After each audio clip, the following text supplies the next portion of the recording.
Новое жилье взамен на старые квадратные метры. В Ленске будет расселено более 200 домов в рамках нового этапа программы по переселению из аварийного жилья. У будущих новоселов побывала Анна Кожевникова.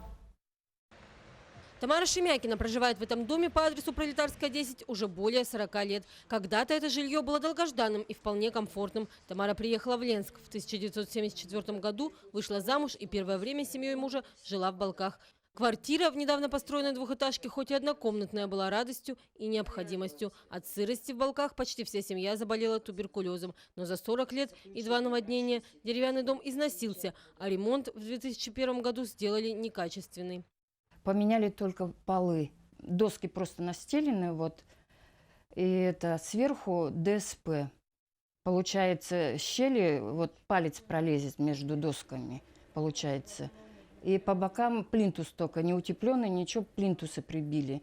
И я говорю, зимой, вот в морозы, руку подставишь, из-за плинтуса прямо дует холодный. Дует со всех углов. Зимой Тамара Аркадьевна даже спит в одежде, а дома приходится ходить в валенках. Неутепленные полы и сгнившие балки в подполье дают о себе знать. Как-то один раз я залезла в подполье, свет еще не включенный был, и светится дыра небольшая с улицы летом. Я аж удивилась.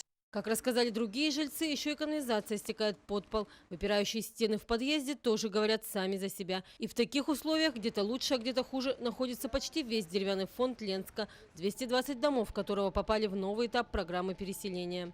На сегодняшний день порядок и программа на уровне республики принята.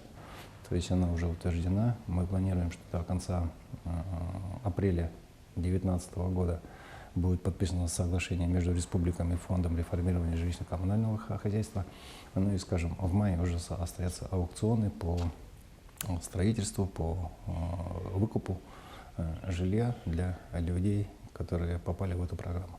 А это 140 тысяч квадратных метров. Свыше 11 миллиардов рублей будет выделено на переселение из ветхого и аварийного жилья в Ленске. Если сравнить с первым этапом, который реализовывался с 2013 по 2018 год, сейчас количество домов увеличилось в 5 раз, а финансирование практически в 6.